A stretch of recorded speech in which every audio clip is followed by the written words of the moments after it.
Assalamualaikum warahmatullahi wabarakatuh. Halo teman-teman, perkenalkan nama saya Audrey Fitri. Saya di sini akan menyampaikan materi terkait jual beli mata uang asing atau yang biasa disebut dengan SARF. Dengan mata kuliah Manajemen Operasional Bank Syariah dengan dosen pengampu Ibu Tulasmi SEI MEI. Nah, tujuan dibuatnya video ini adalah untuk mengedukasi para audiens terkait jual beli mata uang asing dari perspektif Islam. Latar belakang adanya SARF ini salah satunya adalah globalisasi.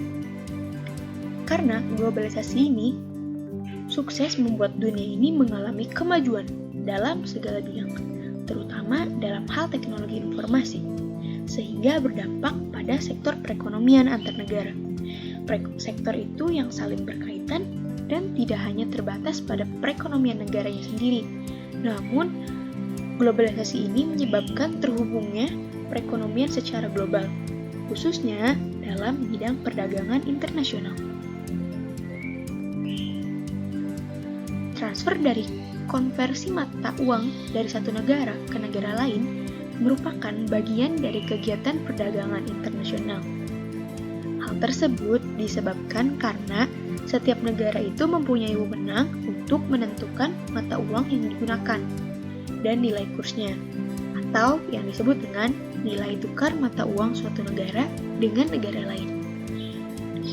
Nah, faktor adanya penawaran dan permintaan valuta asing yang pada kemudian ditandai dengan munculnya transaksi jual beli valuta asing di pasar valuta asing adalah adanya kebutuhan untuk mengkonversi mata uang yang satu dengan mata uang yang lain di dalam lalu lintas perdagangan internasional.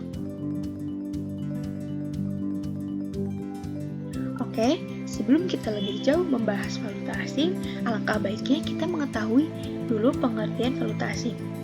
Nah, apa sih valuta asing itu? Valuta asing adalah mata uang yang diakui, digunakan, dipakai, dan juga diterima sebagai alat pembayaran dalam perdagangan internasional. Seperti yen Jepang, dolar Amerika Serikat, ringgit Malaysia, dan lain-lain. Transaksi valuta asing dalam Kamus Bahasa Arab diistilahkan dengan kata SARF, yang artinya jual beli valuta asing, dan dalam bahasa Inggris disebut dengan money changer. Nah, secara jelasnya SARF ini pengertiannya itu jual beli suatu valuta dengan valuta lainnya, baik itu yang sejenis, misalnya ringgit dengan ringgit, maupun yang tidak sejenis, misalnya ringgit dengan dolar. Oke, selanjutnya terdapat jenis-jenis transaksi valuta asing. Yang pertama, ada transaksi spot. Nah, transaksi spot ini yaitu transaksi valuta asing yang dimana penyerahan serta pembayarannya dilakukan pada saat itu juga. Namun, untuk penyelesaiannya dilakukan selama 2 hari kerja berikutnya. Jadi, transaksi spot ini dilakukan penyerahan dan pembayaran itu pada saat transaksi berlangsung. Yang kedua, ada transaksi forward. Transaksi forward adalah transaksi valuta asing yang dimana penyerahannya itu dilakukan pada waktu yang akan datang, sejumlah mata uang tertentu berdasarkan sejumlah mata uang tertentu yang lain. Nah, transaksi forward ini biasanya digunakan untuk tujuan hedging serta spekulasi. Yang ketiga, ada transaksi swap.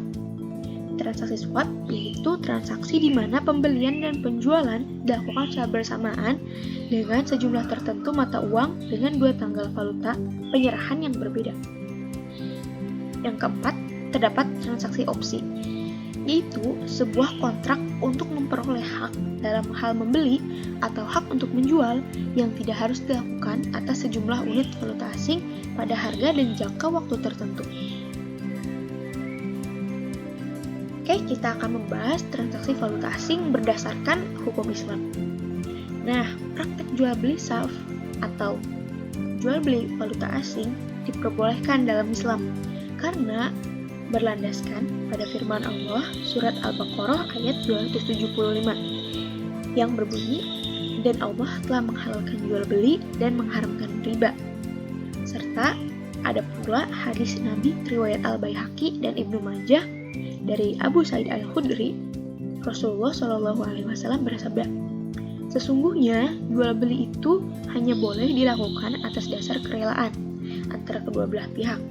Hadis riwayat Al-Baihaqi dan Ibnu Majah dan dinilai sahih oleh Ibnu Hibban.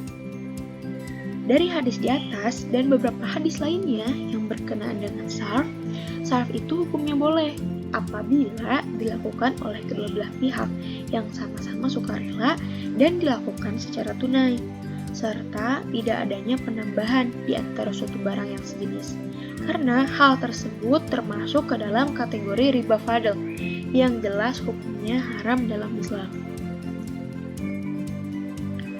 Nah, sarf ini diatur dalam Fatwa DSN MUI nomor 28 tahun 2002 terkait sarf. Transaksi jual beli mata uang asing pada prinsipnya boleh dengan ketentuan sebagai berikut. Yang pertama, tidak untuk spekulasi atau untung-untungan. Yang kedua, ada kebutuhan transaksi atau untuk berjaga-jaga atau simpanan.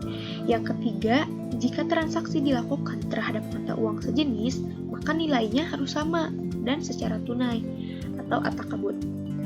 Yang keempat, jika berbeda jenis, maka harus dilakukan dengan nilai tukar kurs yang berlaku pada saat transaksi dilakukan dan secara tunai. Nah, ketentuan mengenai hukum-hukum jenis transaksi valuta asing itu dijelaskan dalam fatwa tersebut sebagai berikut. Yang pertama, tadi kan ada jenis transaksi spot. Nah, transaksi spot ini hukumnya boleh. Karena apa? Karena dilakukan secara tunai. Sedangkan waktu 2 hari penyelesaiannya itu dinilai sebagai proses yang tidak bisa dihindari, serta masuk ke dalam ketentuan transaksi internasional. Yang kedua, transaksi forward. Transaksi forward ini hukumnya haram, karena disebabkan adanya harga yang diperjanjikan atau muadah, serta penyerahannya dilakukan pada kemudian hari. Yang ketiga, transaksi swap. Hukumnya haram, karena ada unsur maisir atau yang disebut spekulasi di dalamnya. Yang keempat, transaksi opsi. Hukumnya itu haram dikarenakan terdapat unsur maisir serta spekulasi.